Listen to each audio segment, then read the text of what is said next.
बारे में, ठीक है। विज्ञान जिसको क्या बोलते हैं, साइंस। तो फास्ट में रिवीजन करेंगे।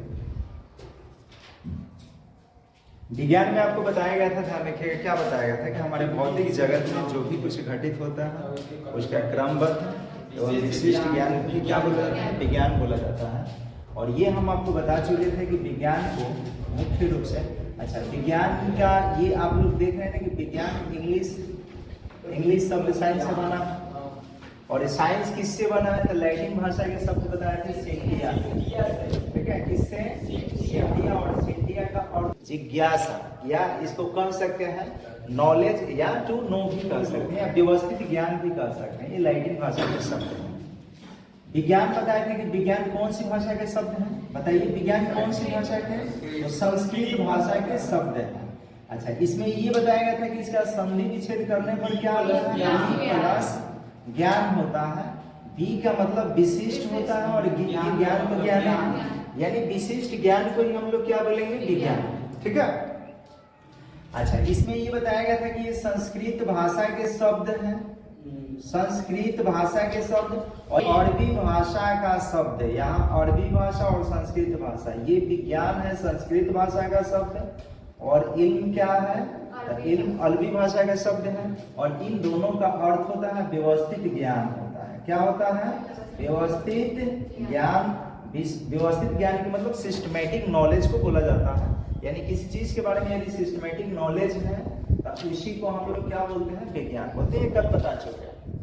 दूसरा चीज ये बताया गया था कि विज्ञान को कितने वर्ग में बांटा गया है, 2 वर्ग में बांटा गया था, एक भौतिकीय विज्ञान और दूसरा क्या, प्राकृतिक विज्ञान के बारे में बांटा गया था, ठीक है। भौतिकीय विज्ञान, फिजिकल साइंस, और उसके बाद कौन सा, प्राकृतिक विज्ञान, प्राकृतिक विज्ञान यानी नेचुरल साइंस। अब भौतिकीय विज्ञान क्या होता है, प्राकृतिक विज्ञान क्या होता है, ये कल बता चुके हैं, ठीक है। आज हम लोग जानेंगे थोड़ा सा फिजिक्स के बारे में और डिटेल में। हमारे भौतिक जगत में ध्यान रखिए, क्या करता है विज्ञान की वह शाखा जिसके अंतर्गत प्रकृति तथा प्राकृतिक घटनाओं का अध्ययन किया जाता है, उसी को क्या बोलते हैं, विज्ञान। देखिए भौतिक शब्द जो है, भौतिक शब्द, भौतिकी भौतिक शब्द से बना है, और भौतिक शब्द जो है ये कौन सी भाषा का, ये भी संस्कृत भाषा का शब्द है। कौन सी भाषा का शब्द है, संस्कृत भाषा का शब्द। और ये आपको ध्यान देना होगा कि भौतिक का अर्थ होता है प्राकृत। क्या होता है, प्रकृति या प्रकृति कह सकते हैं, यहाँ लिख सकते हैं प्रकृति। प्रकृति मतलब क्या होता है, नेचर, और नेचर कल बताया गया था।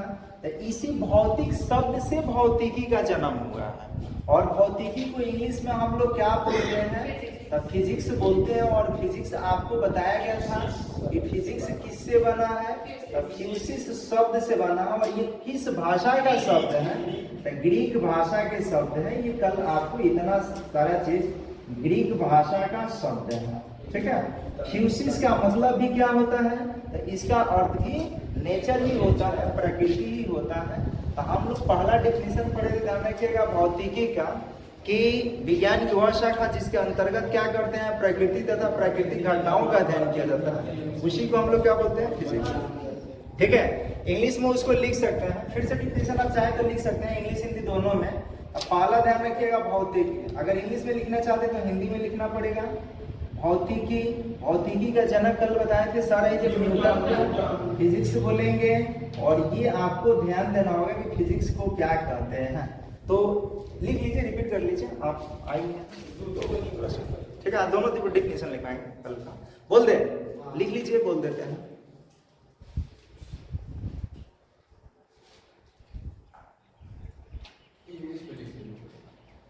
हाँ इंग्लिश है, हिंदियों में बोलेंगे पहले,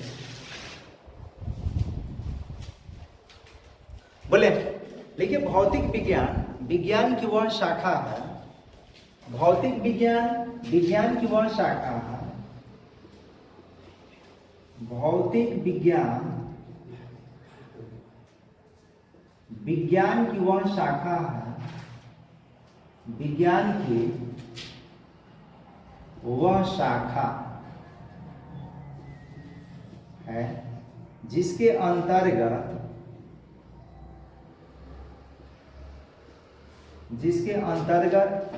क्या बोलते हैं, प्रकृति तथा प्राकृतिक घटनाओं का अध्ययन किया जाता है।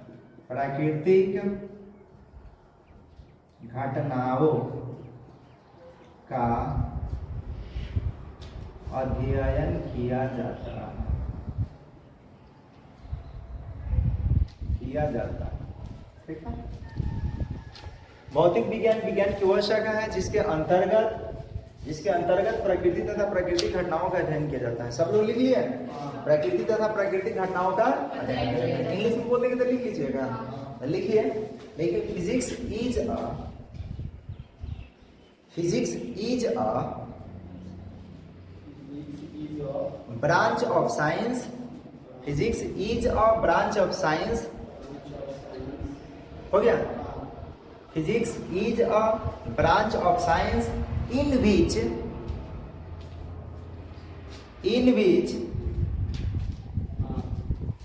we study about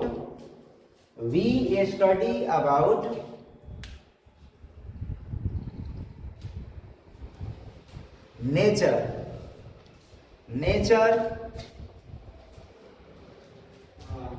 और नेचुरल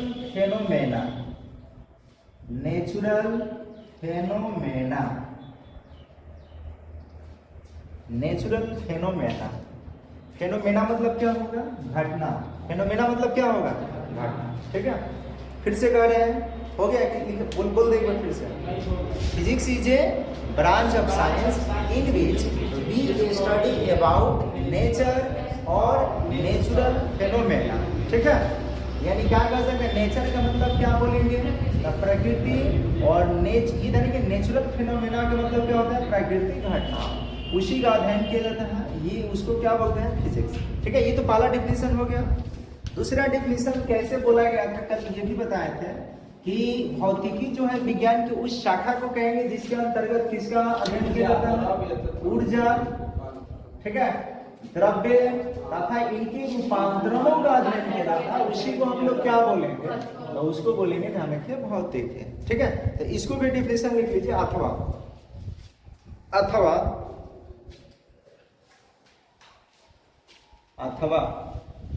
बोले, लेकिन विज्ञान की वह शाखा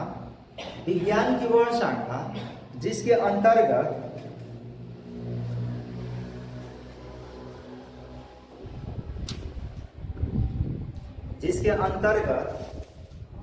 हो गया द्रव्य,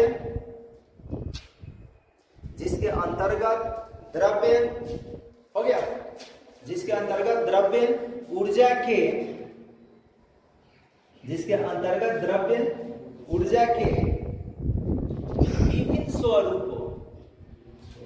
विभिन्न स्वरूपों हो गया तथा द्रव्य से उनकी अन्योन क्रियाओं का अध्ययन किया जाता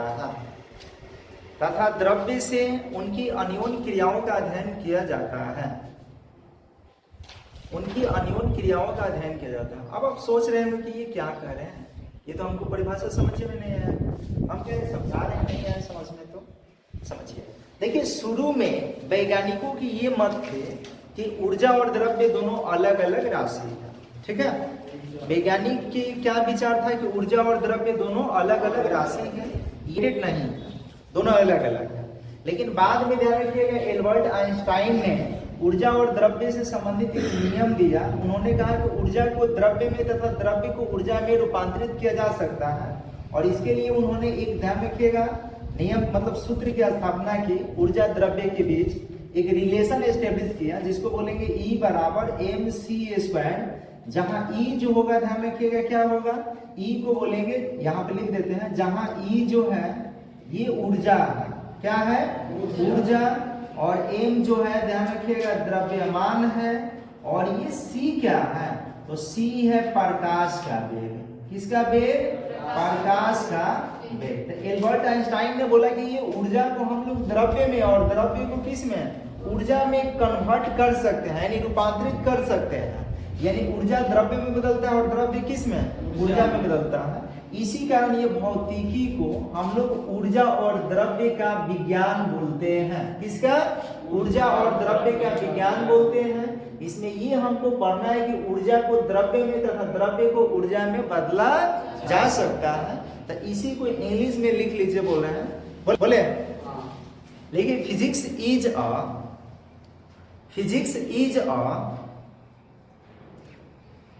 अच्छा ऐसे लिखिए, physics is that branch of science, physics is that branch of science in which we study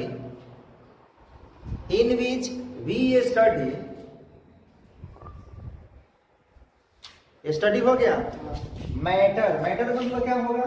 पदार्थ, द्रव्य, MATTER हो गया matter, all form of energy,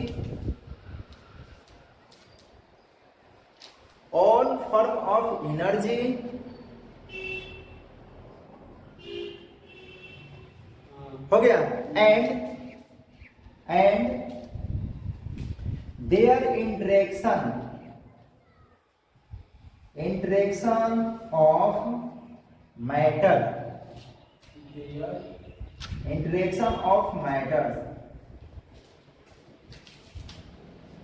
हो गया एंड देयर इंटरेक्शन ऑफ क्या? मैटर, हो गया मैटर। फिर से एक बार रिपीट कर रहे हैं, समझिए। Physics is that branch of science in which we study matter, all form of energy and their interaction of matter. ठीक है, उसी को हम लोग क्या बोलते हैं? फिजिक्स बोलते हैं ना। ठीक है, इंटरेक्शन का मतलब होता है अन्योन क्रिया। इंटरेक्शन का मतलब क्या होता है? अन्योन क्रिया। द्रव्य के बीच जो अन्योन क्रिया होता है ना, अन्योन कल बताए थे, वो आंतरिक क्रिया को बोलते हैं, यानी कैसे एक दूसरे में उसको बदल सकते हैं, उसी को क्या बोला जाता है? अन्योन क्रिया बोला जाता है। तो ये हो गया भौतिकी का परिभाषा। और भौतिकी को अब हम लोग जानेंगे कि भौतिकी को मुख्य रूप से दो वर्ग में बांटा गया है। ठीक है, भौतिकी को मुख्य रूप से कितना वर्ग में? दो वर्ग। एक 19वीं शताब्दी से, ध्यान रखिएगा, 19वीं मतलब ये 1900 ईस्वी से पहले की ध्यान रखिएगा कि जो घटना घटा था उसको अलग वर्ग में रखा गया है, और 1900 ईस्वी के बाद में जो घटना घटा है उसको अलग वर्ग में रखा गया है।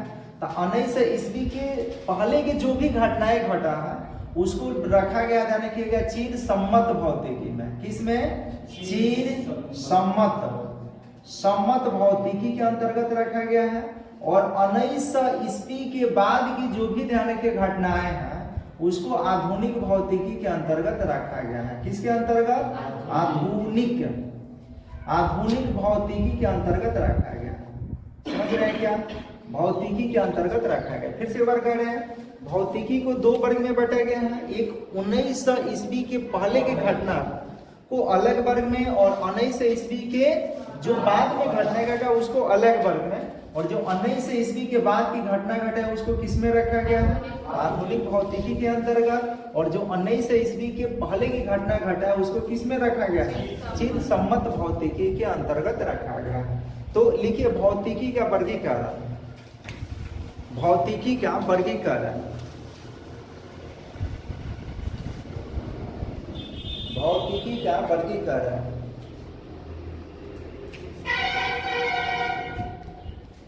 हो गया, आइकन दीजिए और लिखिए भौतिकी को दो वर्गों में बांटा गया है।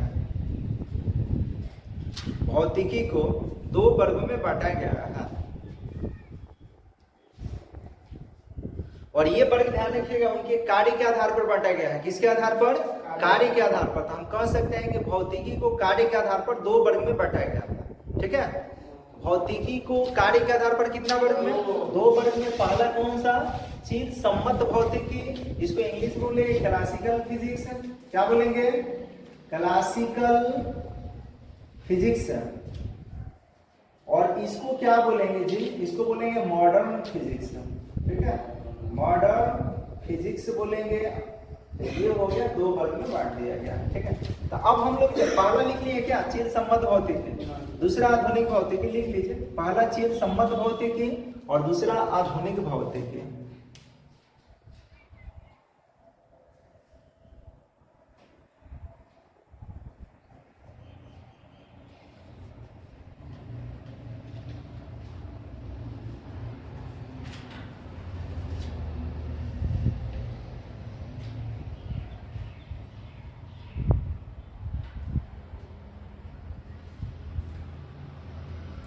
हो गया, क्लासिकल फिजिक्स और मॉडर्न फिजिक्स।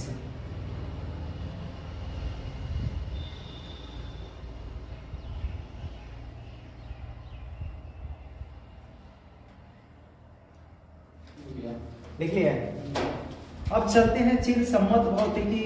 देखिए फिर से वर्ग कर रहे हैं, ये दोनों वर्गीकरण जो है ये कार्य के आधार पर किया गया है। किसके आधार पर, कार्य के आधार पर। 1900 के पहले जो भी घटनाएं घटा है उसको किसके अंतर्गत रखना है, बार बार कर रहे हैं।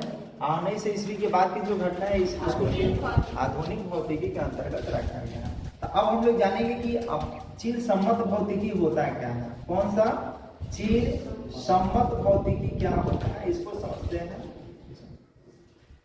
देखिए ये भौतिकी की उस शाखा को कहेंगे जिसके अंतर्गत पार्थवी समझते हैं क्या, कहेगा नहीं समझते हैं। पार्थिव बोला जाता है पृथ्वी को, किसको बोलेंगे, पृथ्वी को।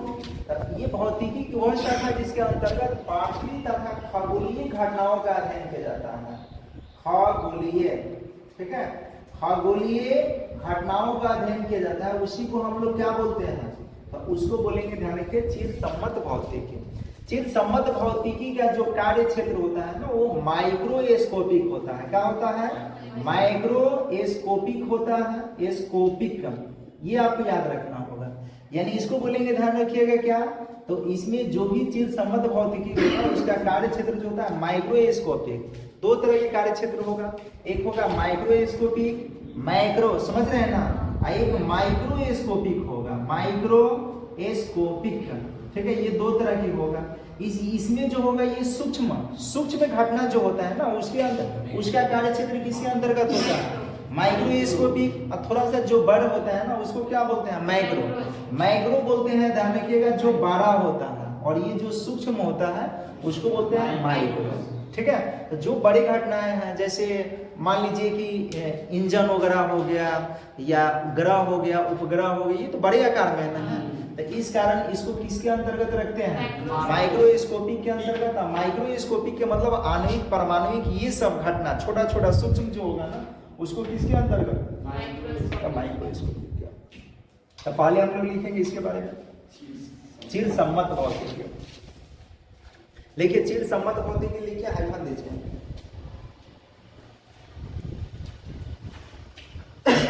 चिर सम्मत भौतिकी हो गया। लिखिए, देखिए भौतिकी की वह शाखा, भौतिकी की वह शाखा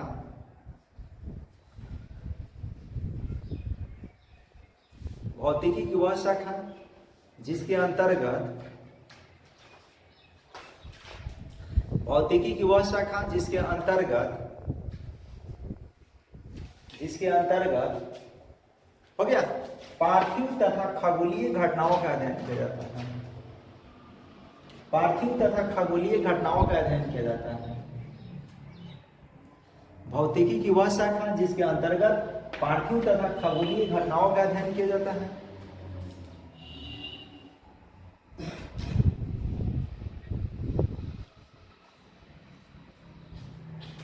घटनाओं का अध्ययन किया जाता है, उसे चिर सम्मत भौतिकी कहा जाता है। उसे चिर सम्मत भौतिकी कहा जाता है।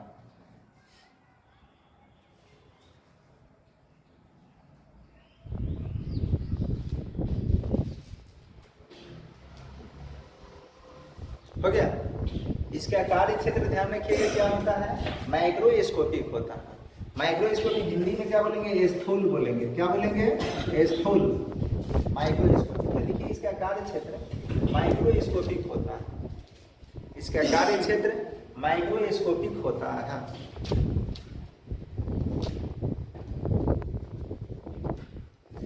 कार्य क्षेत्र क्या होता है? माइक्रोस्कोपिक होता है। हो गया, कार्य क्षेत्र माइक्रोस्कोपिक। अब इसको भी ध्यान रखिएगा, चिर सम्मत भौतिकी को भी 5 वर्ग में बांटा गया है। कितना वर्ग में बांटा गया है? 5 वर्ग में बांटा गया है। तो हम लोग उसको पढ़ेंगे, पहले इसके बारे में थोड़ा बहुत बता पहले इसी को बताएंगे, इसको बाद में बता दें। कहाँ गया? इसको आधुनिक को बाद में बताएंगे, अभी बता दें। लिख लीजिए, अभी लिख लीजिए। देखिए आधुनिक भौतिकी लिख के आना दीजिए। आधुनिक भौतिकी, आधुनिक भौतिकी लिख के हाइफन दीजिए।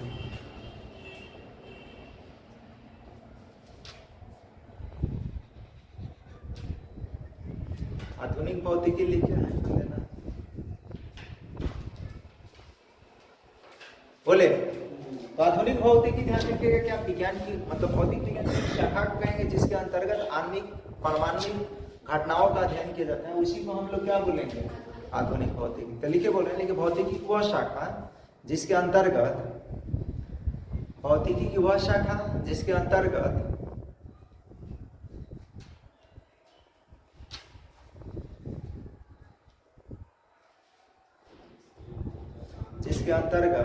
आणविक तथा परमाणुविक घटनाओं का अध्ययन किया जाता है।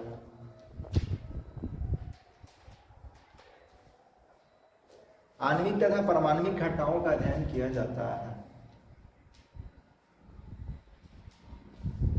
आणविक तथा परमाणुविक घटनाओं का अध्ययन किया जाता है।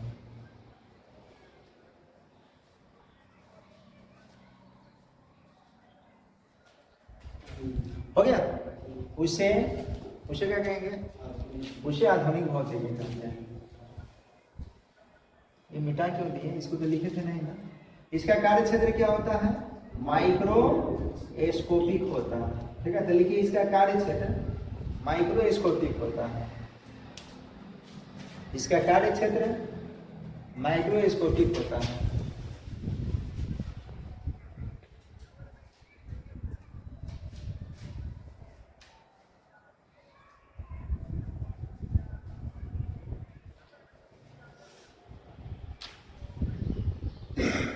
हो गया?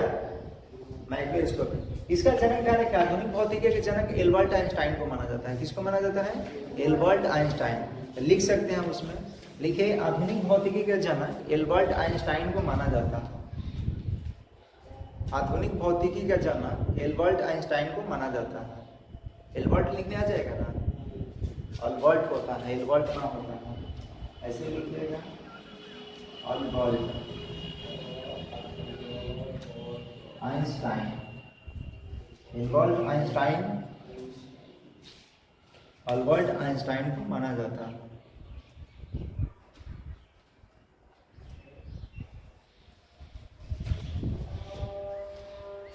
अल्बर्ट आइंस्टाइन को माना जाता है। कोई परेशानी? पहले ये समझ गए क्या कि भौतिकी तो हम लोग समझ गए, जिसके अंतर्गत ऊर्जा द्रव्य क्यों पढ़ते हैं ये आपको बता चुके हैं। क्योंकि इसमें क्या होता है, ऊर्जा को द्रव्य में तथा द्रव्य को ऊर्जा में रूपांतरित किया जा सकता है। और ये किसके अकॉर्डिंग? ये नाना साहब के अकॉर्डिंग। ये एल्बर्ट आइंस्टाइन जो है ना, यही सबसे पहले बताया था, ध्यान रखिएगा कि E = mc² के ये दोनों के बीच एक रिलेशन एस्टेब्लिश किया है, जिसको ये इस सूत्र द्वारा हम लोग क्या करते हैं, दर्शाते हैं। जहाँ E बता चुके हैं कि E एनर्जी को बोलेंगे, A मास को बोलेंगे, और C जो है प्रकाश के वेग को बोला जाता है। ठीक है, तो ये तो ध्यान रखिएगा। पहले ये मतलब शुरू में ध्यान रखिएगा, ऊर्जा और द्रव्य को दोनों को अलग अलग माना जाता था। ये अलग अलग राशि के रूप में इसको जाना जाता था। लेकिन ये महोदय जी ने क्या बताया कि नहीं, ये दोनों एक दूसरे से रिलेटिव, मतलब ये ध्यान रखिए रिलेटेड हैं। हम इसको इसमें और इसको इसमें क्या कर सकते हैं, कन्वर्ट कर सकते हैं। अब चलते हैं चिर सम्मत भौतिकी का वर्गीकरण की ओर। चिर सम्मत भौतिकी को 5 वर्ग में बांटा गया है। कितने वर्ग में? 5 वर्ग में। तो लिखिए चिर सम्मत भौतिकी का वर्गीकरण। चिर सम्मत भौतिकी का वर्गीकरण, ये सब मिटा है। चिर सम्मत भौतिकी का वर्गीकरण, चिर सम्मत भौतिकी का वर्गीकरण।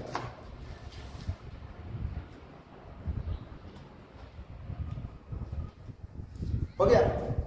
चिर सम्मत भौतिकी का वर्गीकरण। पहला लिखना हाइफन जो लिखे चिर सम्मत भौतिकी को 5 वर्गों में बांटा गया है। चिर सम्मत भौतिकी को कार्य के आधार पर 5 वर्गों में बांटा गया है। चिद सम्मत भौतिकी को कार्य के आधार पर 5 वर्गों में बांटा गया है।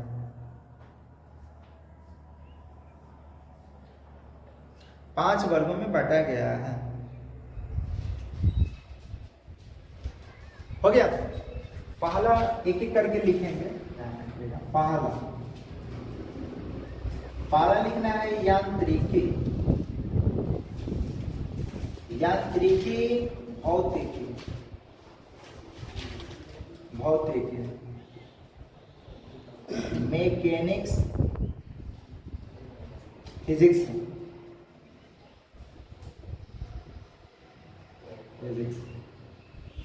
पहला लिखिए यांत्रिकी भौतिकी।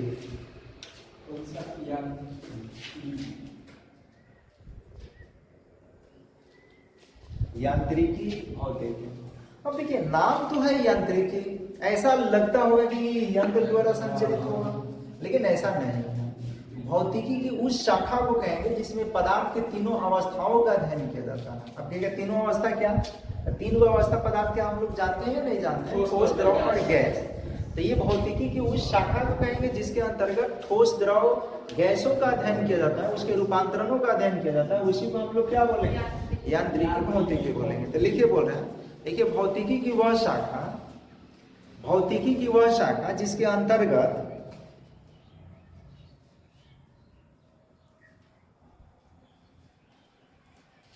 भौतिकी की वह शाखा जिसके अंतर्गत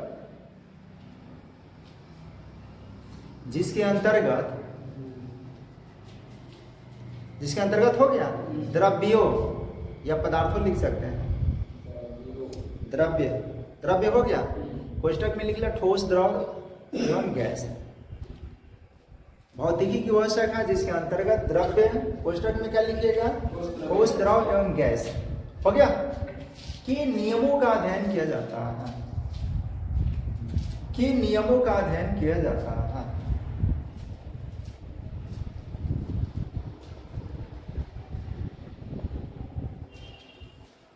हो गया। फिर से एक बार रिपीट कर रहे हैं, भौतिकी की वह शाखा जिसके अंतर्गत द्रव्य, यही ना बोले हैं? द्रव्य, कोष्टक में क्या? ठोस, द्रव एवं गैस। देखिए द्रव्य और द्रव दोनों अलग अलग, ऐसा नहीं कि द्रव्य कह दो वहां द्रव लिख दें। द्रव्य और द्रव में अंतर है या ना है? क्या अंतर है? इसको हम लोग बोलेंगे पदार्थ, मैटर। ठीक है, ये पदार्थ है और ये लिक्विड है, इसको बोलेंगे लिक्विड बोलेंगे। क्या बोलेंगे? लिक्विड। और ये मैटर होता है। ठीक है, दोनों अलग अलग हैं। ये ध्यान रखिएगा, इसका ये अवस्था है, द्रव जो है द्रव्य का एक अवस्था। ठीक है, ये हम कह सकते हैं। ये इसमें आपको ध्यान देना होगा। यांत्रिकी भौतिकी क्या बोले हैं कि ये भौतिक विज्ञान की वह शाखा जिसके अंतर्गत द्रव्य, कोष्टक में ठोस, द्रव एवं गैस के नियमों का अध्ययन किया जाता है, उसी को क्या बोलते हैं? यांत्रिकी। अच्छा, यांत्रिकी भौतिकी के अंतर्गत ध्यान रखिएगा कि इस मतलब शाखा के अंतर्गत क्या करते हैं? न्यूटन के गति के नियम तथा गुरुत्वाकर्षण बल पे आधारित ये चलता है। ठीक है, तो उसी में लिख लीजिए। बोल रहा है, बोले लिखिए यांत्रिकी भौतिकी न्यूटन के गति नियम, न्यूटन के गति के नियमों तथा यांत्रिकी भौतिकी न्यूटन के गति के नियमों तथा गुरुत्वाकर्षण के नियम पर आधारित है। गुरुत्वाकर्षण के नियम पर आधारित है।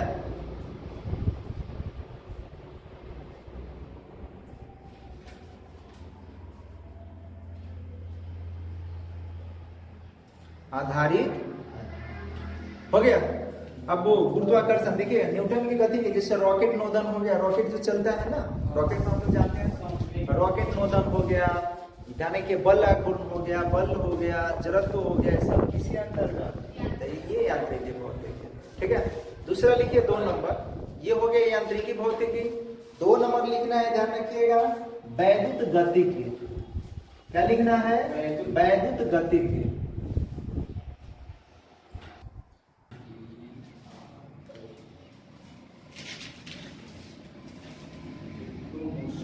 इलेक्ट्रोडायनेमिक,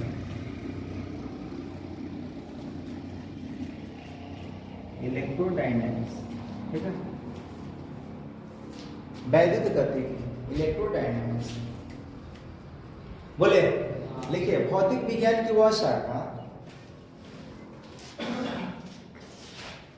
भौतिक विज्ञान की वह शाखा जिसके अंतर्गत, भौतिक विज्ञान की वह शाखा जिसके अंतर्गत आवेशित तथा चुंबकीय, जिसके अंतर्गत आवेशित तथा चुंबकीय, जिसके अंतर्गत आवेशित तथा चुंबकीय वस्तुओं से संबंधित परिघटनाओं का अध्ययन किया जाता है। आवेशित तथा चुंबकीय वस्तुओं से संबंधित परिघटनाओं का अध्ययन किया जाता है। चुंबकीय वस्तुओं से संबंधित परिघटनाओं का अध्ययन किया जाता है।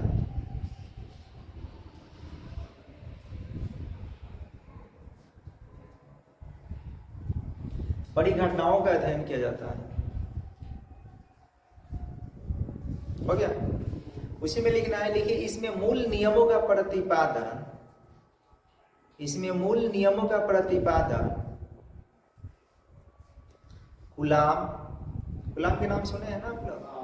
कूलाम, गॉस, एम्पियर, इसमें मूल नियमों का प्रतिपादन कूलाम, गॉस, एम्पियर, लाप्लास तथा फैराडे ने किया, तथा फैराडे ने किया था।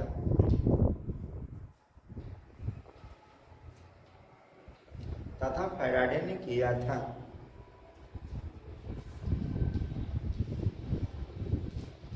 फैराडे ने किया था।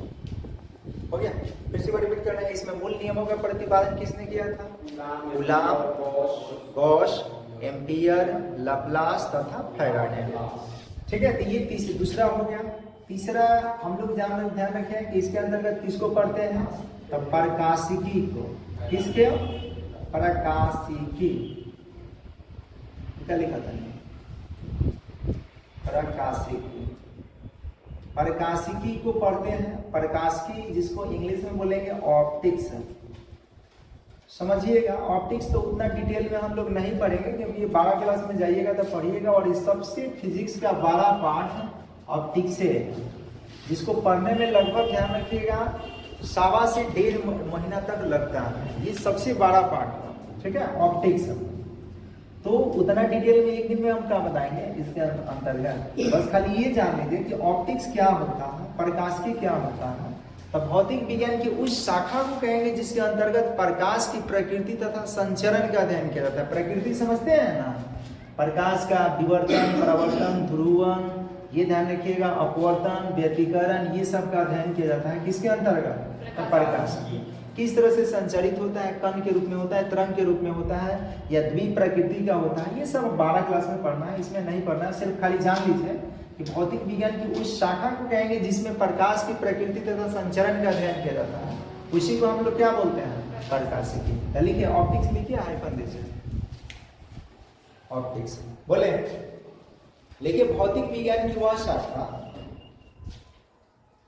भौतिक विज्ञान की वह शाखा जिसके अंतर्गत प्रकाश की प्रकृति तथा, भौतिक विज्ञान की वह शाखा जिसके अंतर्गत प्रकाश की प्रकृति तथा, भौतिक विज्ञान की वह शाखा जिसके अंतर्गत प्रकाश की प्रकृति तथा उसके संचरण का अध्ययन किया जाता है, उसके संचरण का अध्ययन किया जाता है।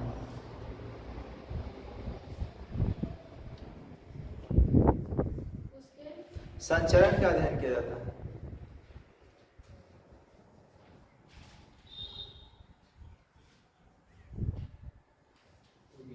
हो गया। इसके अंतर्गत देखिए, हम लोग पढ़ चुके हैं कुछ, 10 क्लास में तो पढ़े हैं ना कि प्रकाश के अंतर्गत लेंस पढ़े हैं, दर्पण पढ़े हैं। लेंस से प्रतिबिंब बना होगा, दर्पण से प्रतिबिंब बना होगा। तो इसके अंतर्गत क्या करते हैं? तो दर्पणों, लेंसों से बनने वाले प्रतिबिंबों का अध्ययन करते हैं। इसी के अंतर्गत प्रकाश के परावर्तन, अपवर्तन, व्यतिकरण, ध्रुवण, विवर्तन, ये सब का अध्ययन किया जाता है। तो लिख लीजिए, बोल रहे हैं, लिखिए, इसके अंतर्गत देखिए इसके अंतर्गत लेंसों दर्पणों से बनने वाले, इसके अंतर्गत लेंसों दर्पणों से बनने वाले प्रतिबिंब, इसके अंतर्गत लेंसों दर्पणों से बनने वाले प्रतिबिंब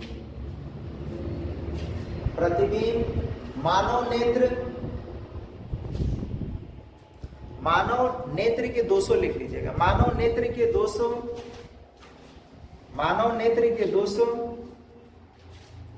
हो गया। प्रकाश का प्रकीर्णन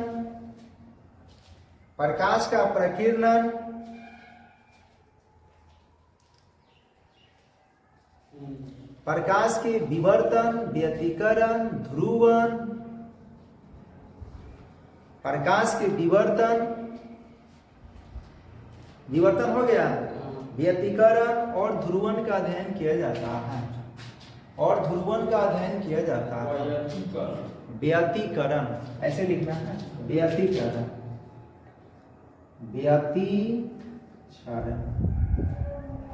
और कोई वर्ड? व्यतिकरण, ध्रुवन तो आप जानते हैं, ध्रुवन इत्यादि का अध्ययन किया जाता है।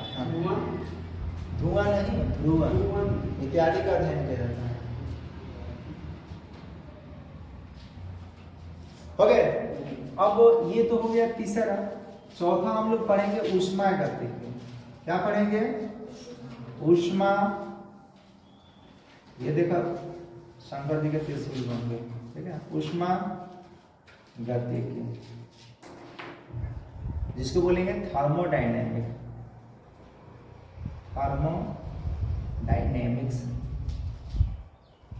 एन बुझा जाता का डायनेमिक्स,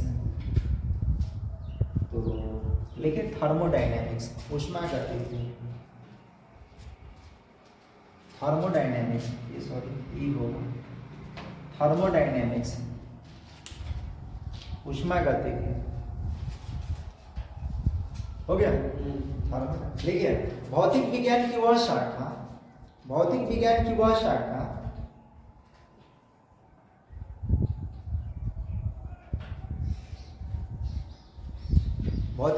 वह शाखा जिसके अंतर्गत ऊष्मा,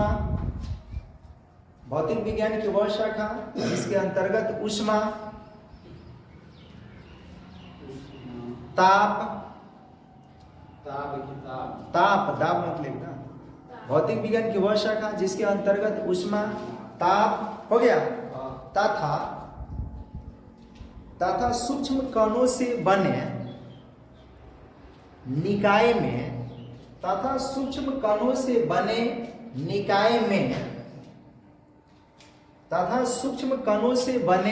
निकाय में गति का अध्ययन किया जाता है।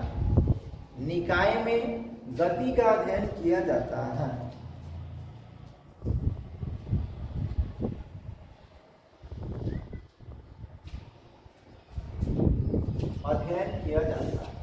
देखिए इसी के अंतर्गत हम लोग क्या करते हैं, कार हो गया, हवाई जहाज हो गया, मोटरसाइकिल हो गया, ट्रेन हो गया इत्यादि के इंजनों के निर्माण का अध्ययन किया जाता है। साइकिल के इंजन मत बना दीजिएगा इसके अंतर्गत, ठीक है। तो इसके अंतर्गत क्या करते हैं, कार, हवाई जहाज, ये ध्यान रखें हवाई जहाज के इंजन होता है ना, हवाई जहाज हो गया, मोटरसाइकिल हो गया, ट्रेन हो गया, जितना भी वाहन है सबके ध्यान रखिए इंजनों के निर्माण का अध्ययन किया जाता है। तो लिखिए इसके अंतर्गत कार, मोटरसाइकिल, हवाई जहाज, ट्रेन इत्यादि के इंजनों के निर्माण का अध्ययन किया जाता है।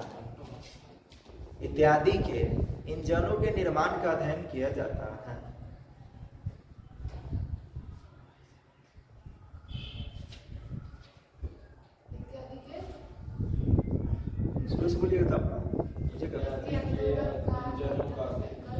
इसके अंतर्गत कार, हवाई जहाज, मोटरसाइकिल, ट्रेन इत्यादि के इंजनों के निर्माण का अध्ययन किया जाता है।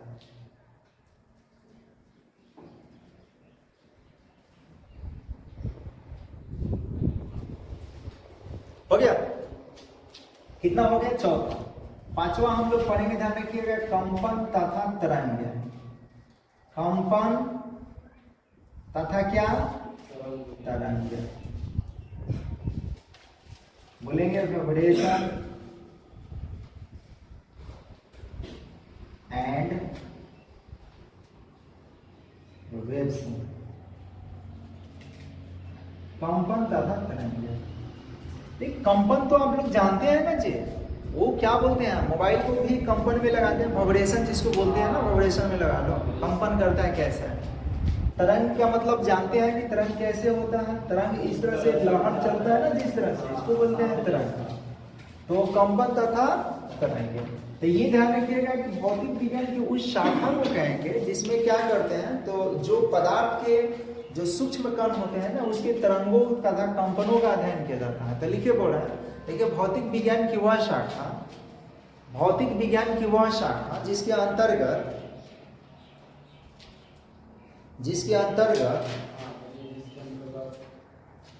भौतिक विज्ञान की वह शाखा जिसके अंतर्गत कणों के डोलनी गति, वो डोलने का मतलब कंपन करने का मतलब डोल रहे हैं, कणों के डोलनी गति, कणों के डोलनी गति तथा तरंगों के संचरण का अध्ययन किया जाता है, तथा तरंगों के संचरण का अध्ययन किया जाता है।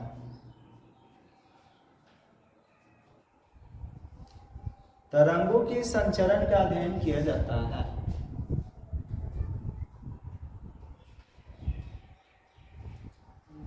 उसे उन्हें कहते हैं, उसे क्या कहेंगे? कंपन तथा तरंग।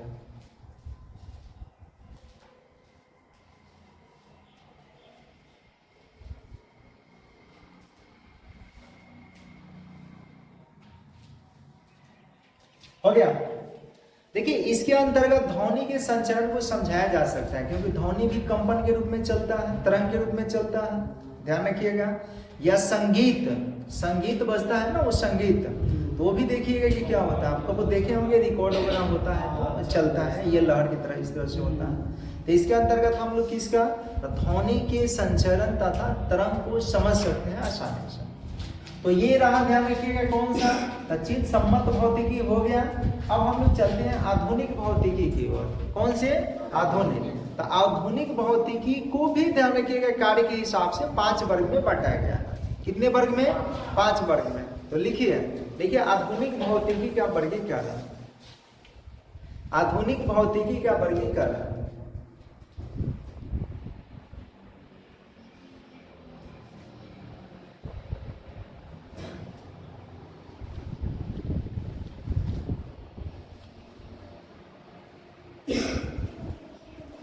ओके। आधुनिक, इसको मिटा दे क्या, इसको मिटा देते हैं। आधुनिक भौतिकी का वर्गीकरण, आधुनिक भौतिकी को ध्यान रखिएगा 5-6 वर्ग में, इसको भी बांट सकते हैं कार्य के हिसाब से। तो लिखे बोल रहे हैं, देखिए आधुनिक भौतिकी को कार्य के आधार पर, आधुनिक भौतिकी को कार्य के आधार पर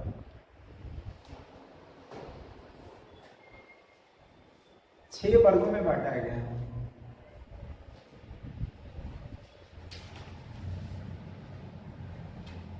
नाभिकीय भौतिकी पहला,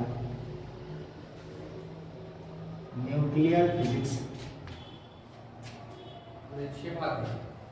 जी, 5 को लिखिएगा तो चल जाएगा काम।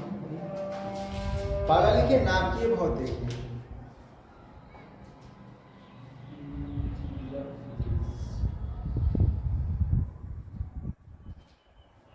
नाभिकीय भौतिकी हो गया। तो नाभिकीय भौतिकी ध्यान रखिएगा कि आधुनिक भौतिकी की उस शाखा को कहेंगे, ये कह सकते हैं भौतिकी की वह शाखा जिसके अंतर्गत परमाणु के नाभिक के बारे में जानते हैं ना, परमाणु के नाभिक ध्यान रखिए, नाभिकीय अभिक्रियाओं तथा उसके अनुप्रयोगों का अध्ययन किया जाता है। नाभिकीय अभिक्रिया आप लोग पढ़े होंगे 10 क्लास में, नाभिकीय विखंडन और नाभिकीय संलयन के बारे में पढ़े हैं ना। तो नाभिकीय जो भी घटना होता है, नाभिकीय संलयन हो, नाभिकीय विखंडन हो, उसका भी अध्ययन किसी के अंतर्गत, नाभिकीय भौतिकी। इसी के अंतर्गत हाइड्रोजन बम, परमाणु बम इत्यादि का निर्माण किया जाता है। निर्माण किया जाता है, कार्य तो करवे करता है, निर्माण इसके अंतर्गत। हमें तो विज्ञान से निर्माण से मतलब है ना, भौतिकी का मतलब घटना घटता है तो क्यों घटता है, ध्यान रखिएगा। कोई भी ध्यान रखिए, अगर चीज का निर्माण हुआ है ना, कुछ प्राकृतिक घटना से सीख लेकर देख कर ही हुआ है। जैसे ये भाप इंजन का निर्माण हुआ है तो ध्यान रखिएगा, पानी गर्म जब किया जाता था ना, पहले पानी गर्म होता था तो उसका भाप जो क्या बोलते हैं तसली के ऊपर ढक्कन लगा रहा था तो देखिएगा ऊपर उठता है।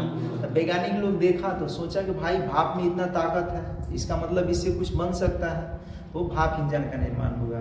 आकर्मिट ने जब नहाने गया था, ध्यान रखिएगा, तो टॉप तैर रहा था ना, तो उससे वो ध्यान रखिएगा आकर्मिट का सिद्धांत दिया तो जहाज वहाज का निर्माण हुआ। तो कुछ ना कुछ प्रकृति से ही ध्यान रखिएगा, देखकर वैज्ञानिकों को सीख मिला है। हम लोग तो कुछ होगा तो उससे क्या मतलब होता होगा, उससे क्या मतलब है, ठीक है। तो नाटकीय भौतिकी लिखे बोल रहे हैं, लेकिन भौतिकी की वह शाखा जिसके अंतर्गत, भौतिकी की वह शाखा जिसके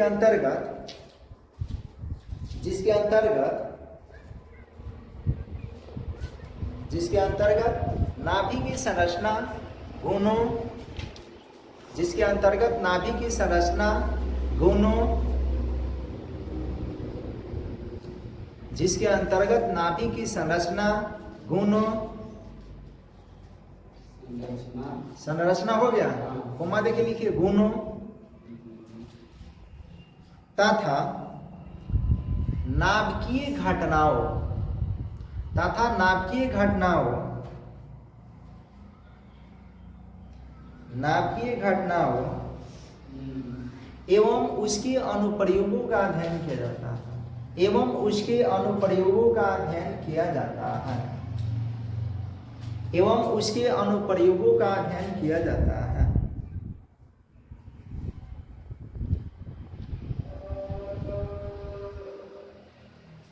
अध्ययन किया जाता है, हो गया। अच्छा, इस शाखा के अंतर्गत किसका, तभी बोले थे ना, इस शाखा के अंतर्गत परमाणु बम, नाभिक की संरचना, हाइड्रोजन बम इत्यादि ये सब का अध्ययन किया जाता है। तो लिखिए बोल रहे हैं, लिखिए इस शाखा के अंतर्गत, उसी में लिख लेना है, इस शाखा के अंतर्गत परमाणु बम, नाभिकीय विखंडन, नाभिकीय संलयन इत्यादि का अध्ययन किया जाता है। इस शाखा के अंतर्गत परमाणु बम, हाइड्रोजन बम, नाभिकीय संलयन, नाभिकीय विखंडन इत्यादि का अध्ययन किया जाता है, इत्यादि का अध्ययन किया जाता है। परमाणु बम, हाइड्रोजन बम, नाभिकीय संलयन, नाभिकीय विखंडन इत्यादि का अध्ययन किया जाता है।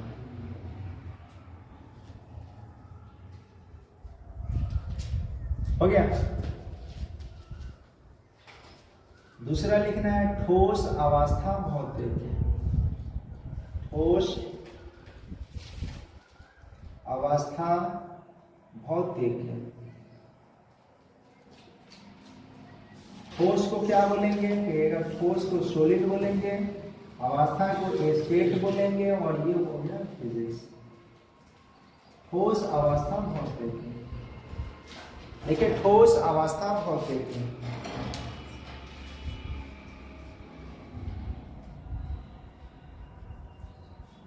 हो गया।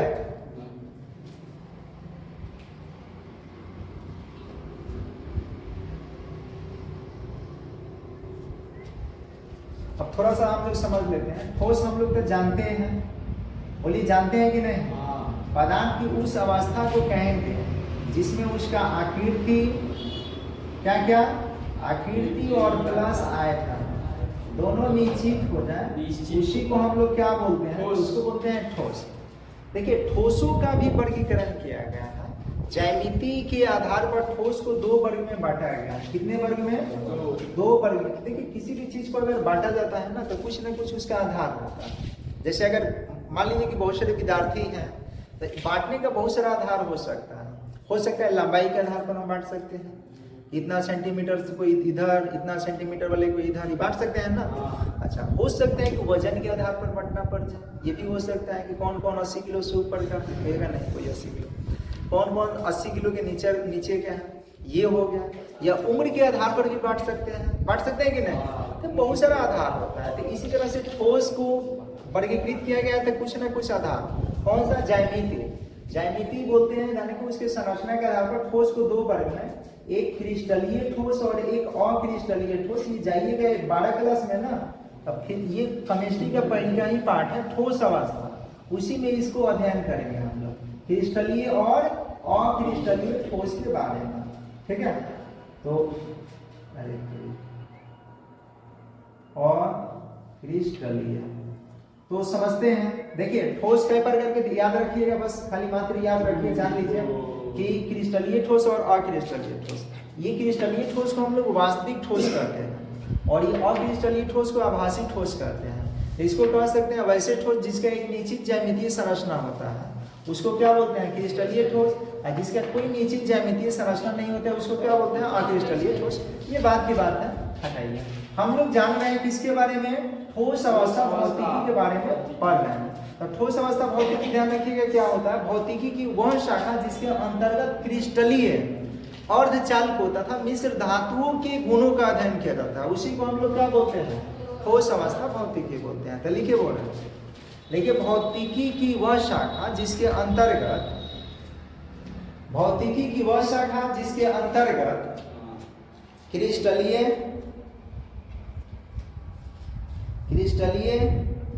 अर्धचालक तथा मिश्र धातुओं के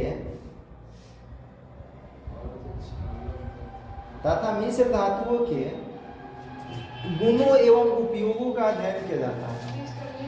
क्रिस्टलीय अर्धचालक तथा मिश्र धातुओं के गुणों एवं उपयोगों का अध्ययन किया जाता है,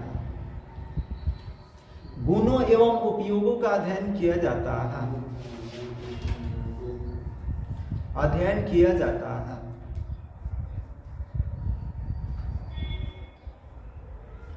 हो गया, उसे ठोस अवस्था भौतिकी कहते हैं, उसे ठोस अवस्था भौतिकी कहते हैं।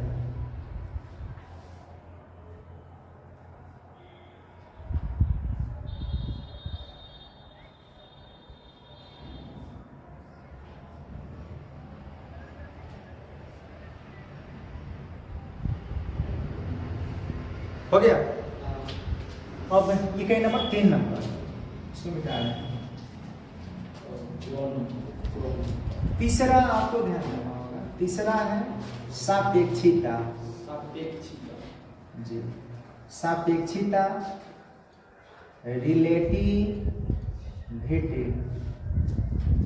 रिलेटिविटी आपको समझना है। सापेक्षिता क्या होता है, सापेक्षिता भौतिकी भी कर सकते हैं, पहले सुन लीजिए।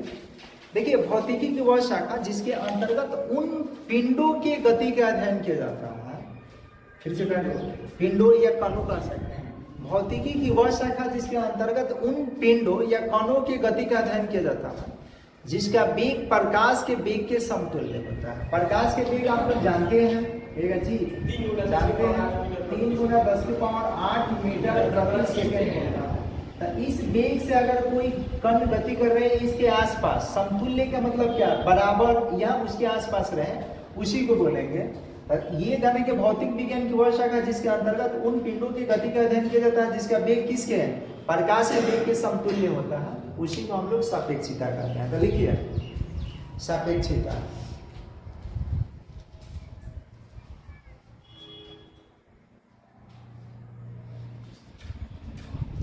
बोले देखिए भौतिकी की वह शाखा जिसके अंतर्गत, भौतिकी की वह शाखा जिसके अंतर्गत उन पिंडों के गति का अध्ययन किया जाता है, जिसके अंतर्गत उन पिंडों की गति का अध्ययन किया जाता है जिसका वेग प्रकाश के वेग के समतुल्य होता है,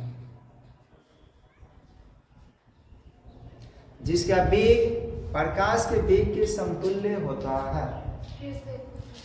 भौतिकी की वह शाखा जिसके अंतर्गत उन पिंडों की गति का अध्ययन किया जाता है जिसका वेग प्रकाश के वेग के समतुल्य होता है, जिसका वेग प्रकाश के वेग के समतुल्य होता है।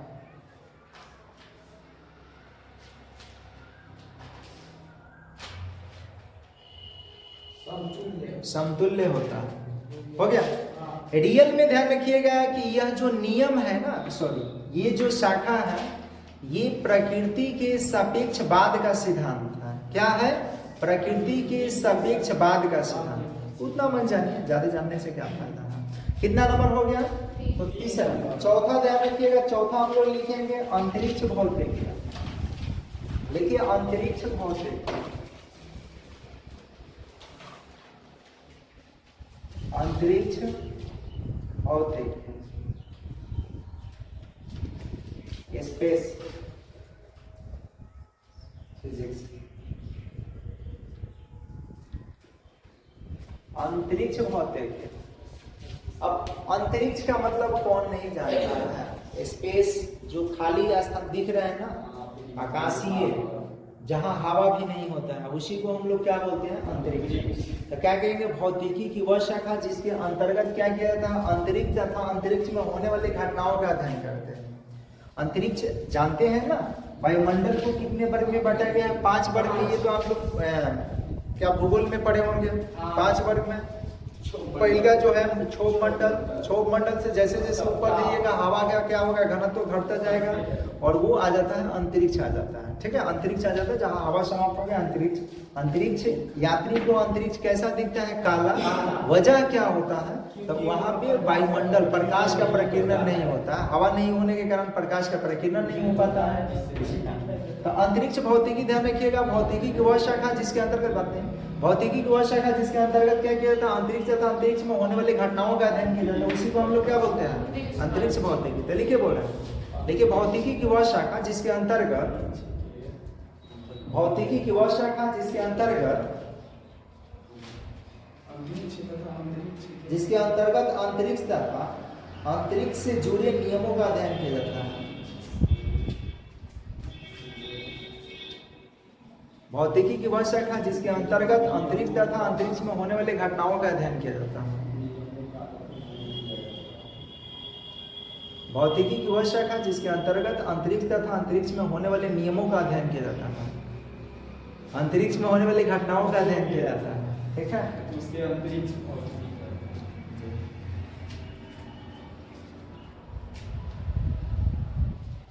हो गया। देखिए इस शाखा के अंतर्गत क्या किया जाता है? मौसम संचार, समझते हैं ना? लिखिए इस शाखा के अंतर्गत,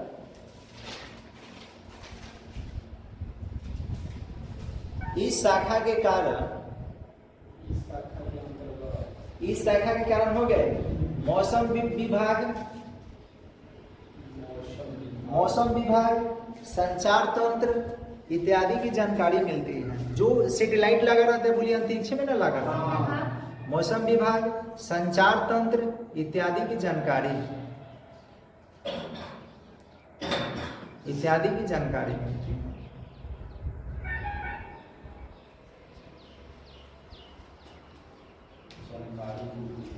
हो गया, इत्यादि की जानकारी मिलती है। तो आपको याद रखना होगा, जो सैटेलाइट वगैरह होता है कहाँ लगा रहता है? अंतरिक्ष में। रेडियो, दूरसंचार तंत्र, ये नाना प्रकार का होता है ना, ये सारा। ठीक है, अच्छा चौथा हो गया। पांचवा हम लोग पढ़ेंगे इलेक्ट्रॉनिक्स के बारे में। किसके बारे में? इलेक्ट्रॉनिक्स के बारे में। इलेक्ट्रॉनिक्स, इंग्लिश में भी यही बोलेंगे, इलेक्ट्रॉनिक्स से बोलेंगे, इलेक्ट्रॉनिक्स। लिखिए बोल रहे हैं, लिखिए भौतिकी की वह शाखा जिसके अंतर्गत, जिसके अंतर्गत क्या हुआ? भौतिकी की वह शाखा जिसके अंतर्गत अर्धचालकों के गुणों तथा उपयोगों का अध्ययन किया जाता है, जिसके अंतर्गत अर्धचालकों के गुणों तथा उपयोगों का अध्ययन किया जाता है, अर्धचालकों के गुणों तथा उपयोगों का अध्ययन किया जाता है।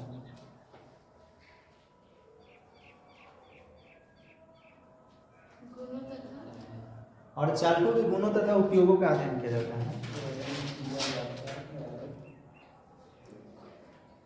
हो गया।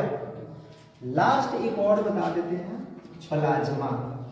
ठीक है, प्लाज्मा भौतिकी, भौतिकी, प्लाज्मा को प्लाज्मा ही कहते हैं और भौतिकी को शायद फिजिक्स कहते हैं। क्या सही बोले हैं क्या? देखिए आप लोग छोटी क्लास में पढ़े होंगे, छोटे क्लास के मतलब उतना छोटे नहीं, 9th क्लास में पदार्थ की प्लाज्मा अवस्था के बारे में, जिसको चतुर्थ अवस्था के नाम से भी जानते हैं। तो इस अवस्था में सुन लीजिए प्लाज्मा क्या होता है। पदार्थ की चतुर्थ अवस्था को अब पूछ दिया जाता है कि पदार्थ की प्लाज्मा अवस्था क्या है, तो लोग कह देता है कि पदार्थ की चतुर्थ अवस्था को प्लाज्मा अवस्था कहते हैं। ठीक है, क्या लिखवाया था। उसके बाद ध्यान रखिएगा, अगर कोई पूछ दे आपसे ऐसे कि पदार्थ की प्लाज्मा अवस्था किसे कहेंगे, तब क्या कहिएगा, ऐसे चतुर्थ अवस्था किसे कहेंगे, तब उस समय कहिएगा प्लाज्मा अवस्था को चतुर्थ अवस्था कहेंगे। फिर चतुर्थ अवस्था किसे कहेंगे, तो प्लाज्मा अवस्था को चतुर्थ, प्लाज्मा किसे कहते हैं, चतुर्थ अवस्था को प्लाज्मा। तो ये तो हो गया मजाक टाइप के, ठीक है। तो प्लाज्मा ध्यान रखिएगा, हम लोग पढ़ेंगे पदार्थ की चतुर्थ अवस्था के बारे में केमिस्ट्री में, थोड़ा बहुत बता दें कि प्लाज्मा ध्यान रखिएगा क्या होता है।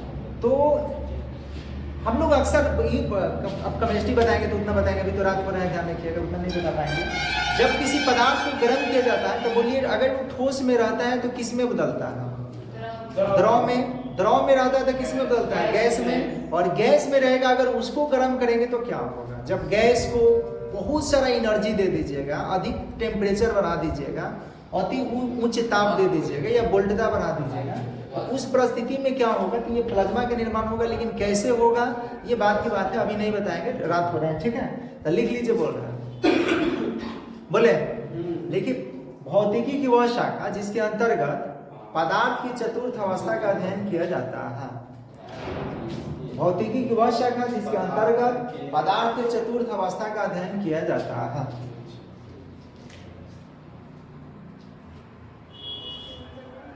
पदार्थ की चतुर्थ अवस्था, अरे बताएंगे अभी बाद में केमिस्ट्री, अभी तो रात हो रहा है ना, वीडियो में चतुर्थ अवस्था का अध्ययन किया जाता है, उससे प्लाज्मा भौतिकी।